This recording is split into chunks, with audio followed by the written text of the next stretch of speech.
ఎట్లుంది ముగ్గు? పర్వాలేదా? పర్వాలేదండి బ్రజ్జు.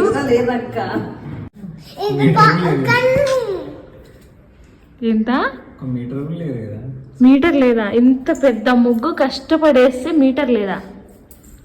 కాదు అంటే పెద్ద ముగ్గు వేస్తాను. నిన్న ఇంత వేసారు కదా, పెద్ద ముగ్గు వేస్తాను. నిన్ను నిజంగా ఇంకొంచెం పెద్ద ఉంటుంది. అంత పెద్ద వేస్తే హెచ్కే స్టాఫ్ వాళ్ళు ఇక్కడ డస్ట్బిన్ తీసుకెళ్ళడానికి ప్లేస్ ఉండదు.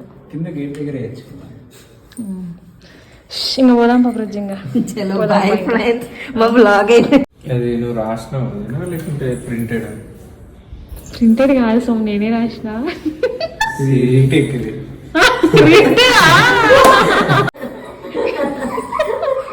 ఇక్కడ దిగండి ఒకసారి.